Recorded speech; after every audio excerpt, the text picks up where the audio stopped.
Welcome to My Forever Home, the podcast. I'm Frances Cosway and I've helped hundreds of people create forever homes. I can't wait to share the journey with you. So let's start. Hello and welcome to another episode of Your Forever Home with Frances Cosway. Today I wanted to chat to you about the specialists that you need when you're creating your forever home. And the obvious one is an architect or a building designer or a draftsperson, whichever one you choose to utilise for the design of your home. In another episode, I will actually go through some of the differences between each of those. There are some key differences, and the training required for an architect is a lot more than a draftsman goes through. So there is a big difference between what an architect and what a draftsperson does. But it's obvious that one of those two is required to actually design the envelope or draw the envelope of your home, the actual structure as it will be. There's three other key specialists that I feel need to be involved in your forever home at some stage. Ideally, it's best to involve them early on, because I find that the earlier they are involved, all three of them, not only can they engage with the architect, and you've got all these people working, all these four specialists working together rather than working in isolation on silos. They're all working together for your end project. And I think that that's really important. You know yourself that, when I used to work in an office, if we weren't having team meetings and we weren't, in touch with what other people were working on, we didn't actually come together, and the greater sense of what that project could be is a bit lost when you're working in isolation. And that's why I think it's so important that all these people are engaged early on.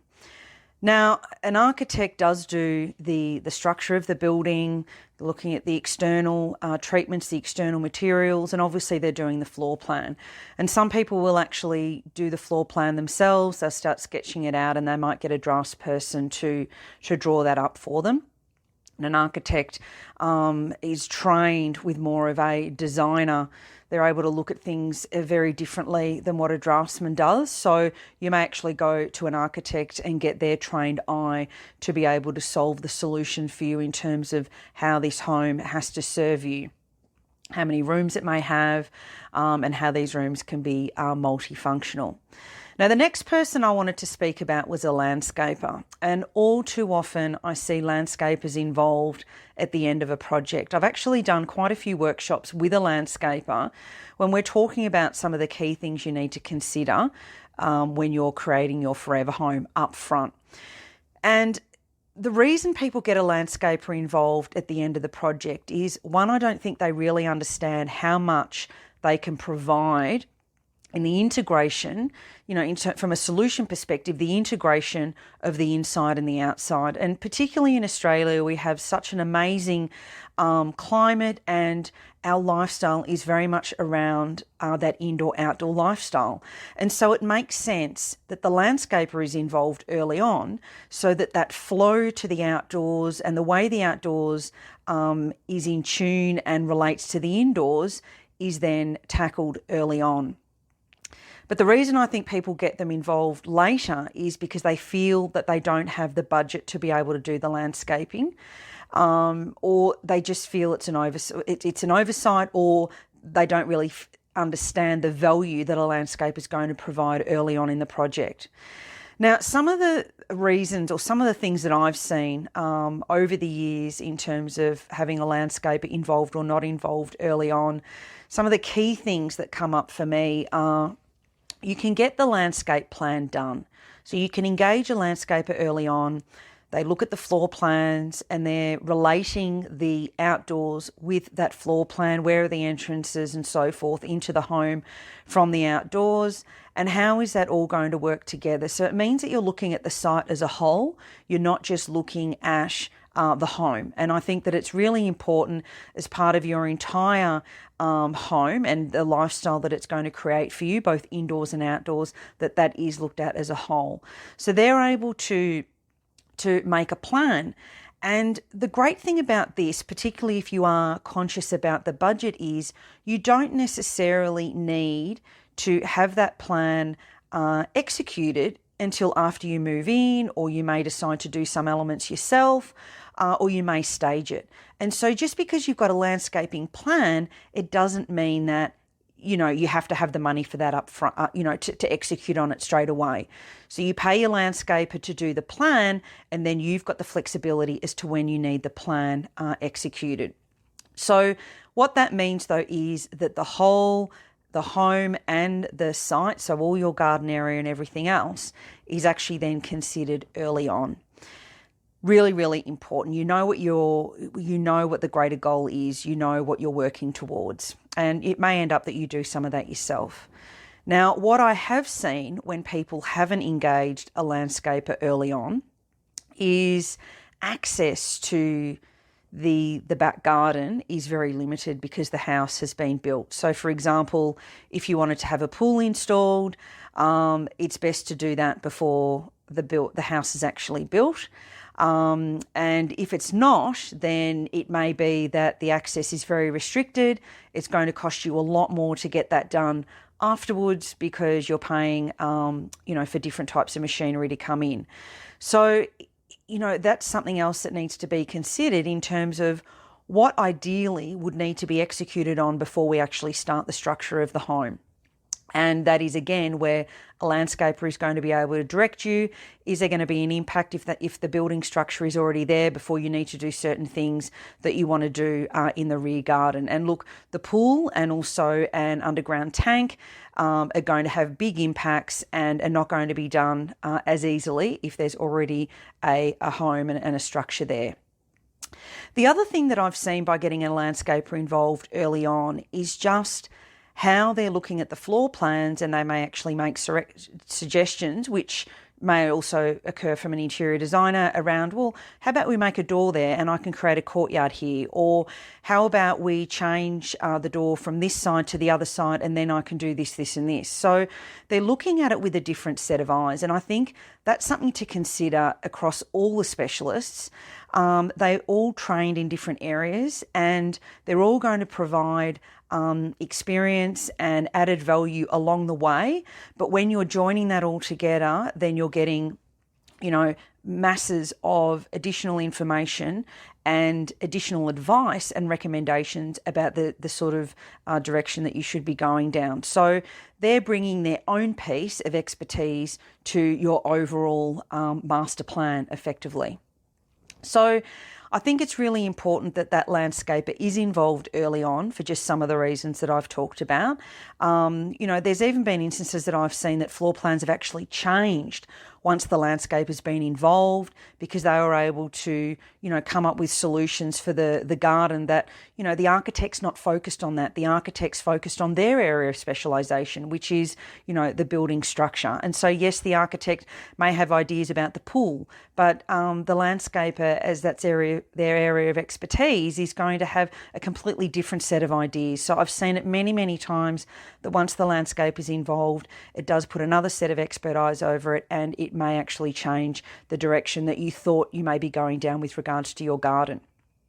Now, look, the landscape is going to be able to create the zones. You might want to have veggie patches. You might want to have a mini orchard. Where's your fire pit going, your pool, all your other landscaping. And they're also able to then make sure that the garden is talking to the architecture. I know, for example, with my own home, that our home is very contemporary. And so we had a very specific type of rural and very casual form of native garden to really soften the structure. Rather than having a very formal and structured garden, ours is very casual and native, and it means that it really, really softens the overall architecture. And so that's really important to consider too. So really don't underestimate the landscaper. You'd think I was an actual landscaper the way I talk about them, but it is just such an important component for your whole site. So make sure you get them engaged, get referrals. I'm constantly referring my clients to landscapers and making sure that they're getting them involved early on. And the changes and the impact that they've had has just been huge. Now, The next one is, an obvious one, and that is an interior designer. Now, what I'm finding with interior designers is, again, they're engaged too late. So often there's a bit of confusion, and I see it a lot on some of the forums around what's the difference between an interior designer and an interior decorator, and when do I engage either one of those? Now, an interior designer is very much around the structure. It's anything to do with the inside of your building, I should say. And so if you're thinking about your colours and so forth, yes, a decorator may be involved in the colours, but I think the easiest way to differentiate the two is that an interior designer works with both hard and soft furnishings. A decorator really is looking at your soft furnishings. So that would be your curtains and perhaps your carpet. They may look at paint colours, but they're really involved with, at the end of the build. So things like your sofa, maybe the colours for your sofa and your scatter cushions and all the soft sort of elements that then come in to finish the home off. The interior designer is going to be looking at flow. They're going to be looking at space planning. The number of times that I've got involved, early on in a project and have been able to look at the architectural drawings and the floor plan and say, well, look, there's not enough space between the bench and where the dining table's going to go, or there's not enough flow between the furniture, the way it's going to be set out, because we do space planning exercises as well.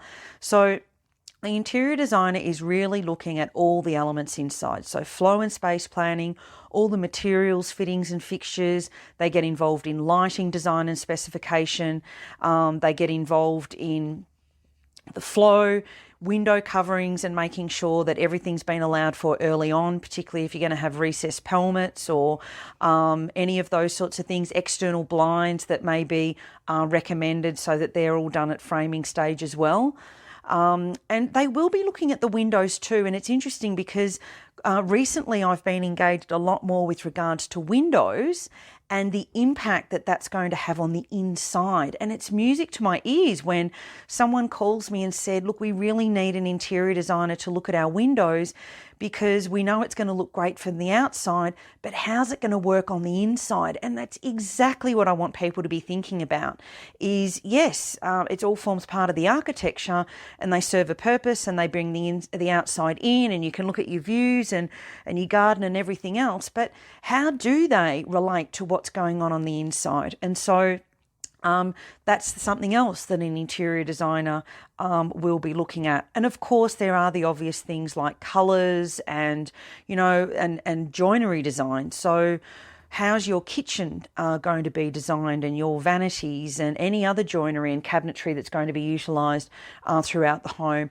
An interior designer has a really big part in bringing everything together cohesively in your home. So there's continuity, there's flow, and your materials and your colours are all talking to each other and they're working together. And I think that's the area that people get really overwhelmed with, or they're leaving it to the last minute. And then they go, oh, this is too hard and I need to get someone involved. It's really much easier if you've got an interior designer engaged early on. And you'll be surprised at just how many things that they're highlighting to you and information they're giving you that's not only going to save you money in terms of where to spend and where to save, but also just things that, they're generally impartial in terms of the material choices. And so you'll find that you're not necessarily going to be railroaded by, maybe a builder who is, getting special deals from particular suppliers. So they're sort of directing you down that path most of the time, and make sure you validate this, but most of the time, an interior designer is going to be impartial and really going to be able to give you impartial information and solid information so that you can make really informed choices. And the way that they do the joinery design is quite different to an architect may do it because it's their area of specialisation. So they're really looking at how things work and how things function. So instead of designing a kitchen in terms of, okay, well, we've got this space, let's divide it up equally with drawers and cupboards and so forth, I know I look at it from a design perspective in terms of how are the people who are living in that home going to use that space, what sort of cooks are they, and so we design the kitchen around how it's going to be utilised and what needs to be stored, rather than, well, what's the easiest way to sort of fill that space in terms of cupboards or drawers.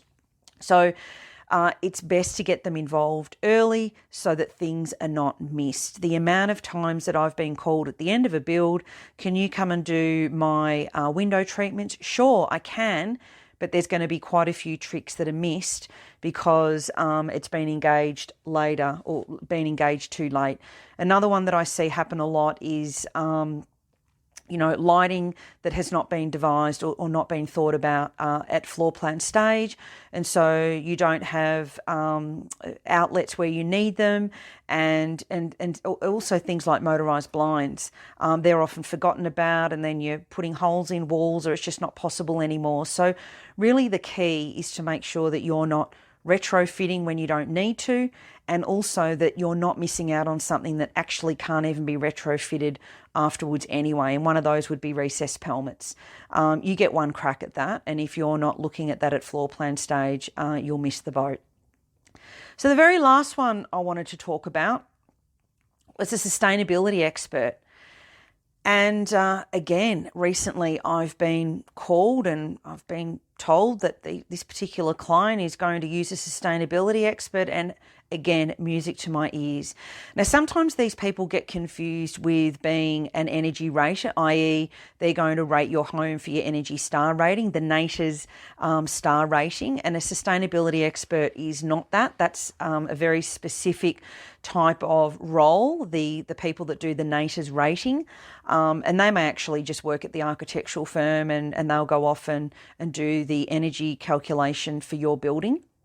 But a sustainability expert is often closely linked with the passive house principles. So they're going to be able to recommend and suggest products that are going to make your house more energy efficient. They're able to look at your floor plans and recommend exact calculations to make sure that you're getting the maximum return on what you're spending from an energy efficiency perspective. So I would generally recommend these people when you're really quite serious about having an energy efficient home. And by that, I mean a lot more than just solar panels and maybe a 2,000 litre water tank. Sometimes there may not be enough budget to do other things, or it's not something that is of particular importance to you in your home. I'd strongly challenge that sort of thinking, because I think there's always an option and always capacity to be able to make your home as energy efficient as possible.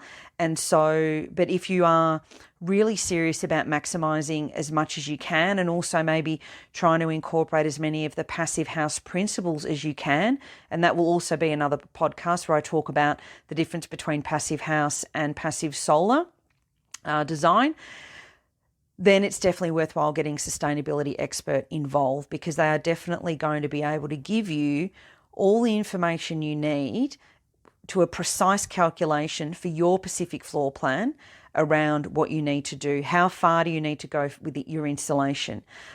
Is it going to be worth putting in a HRV? How air sealed does your house need to be? And so depending on what your objectives are, they're definitely someone that's worthwhile getting involved. And again, they need to be involved early on, because they are doing that at floor plan stage. It needs to be factored in so that it can be priced into your builder's quote when it goes out to tender. But you also need to be able to do that at floor plan stage so it's allowed for. It may be that double framing is required to get twice the amount of insulation in. It may mean that you need to ensure that there's double framing behind your shaving cabinets so that the insulation doesn't have a hole in it when it does go past a recessed shaving cabinet. All those small things can be allowed for at floor plan stage, but often when it's at build stage, it's a little bit too late. So I hope that today's podcast has given you some insight into what I would regard as the 4 key areas that need to be involved. There are others, but I think that these are the 4 key ones that are going to ensure that your home is looked at as a total master plan and a total master project. having these people talk to each other and engage with each other.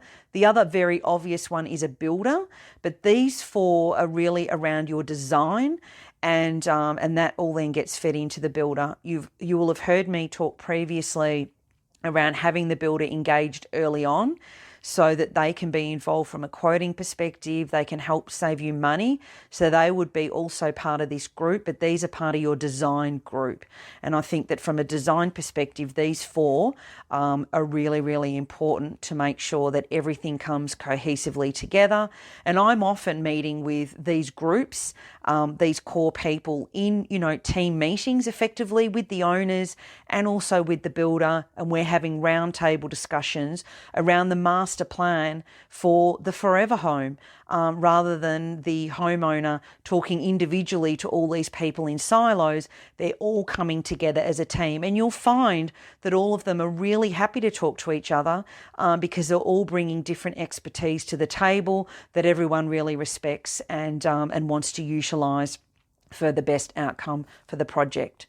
So I hope that's given you a little bit of information so that you can now go and research who you may want to use. I always say to ask people so that you can get some good referrals, people that have been really happy. Look at reviews as well. But generally getting referrals, you can get an insight into how that person's been to work for, and make sure that you are interviewing a couple of interior designers or landscapers or architects to make sure that you have a good feeling. These people need to be a part of you and part of your family while this project's being devised.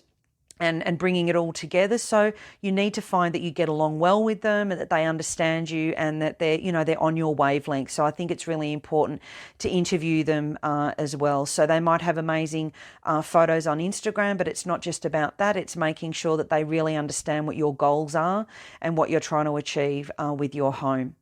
And so I bid you a very happy week, and I look forward to seeing you next week on Your Forever Home with Frances Cosway. Bye for now.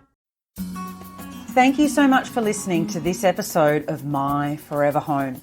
If you're ready to renovate or build a new home and you need help to create a beautiful and functional forever home, you can book a chat with me directly at whitepebbleinteriors.com.au/chat. Have a great day.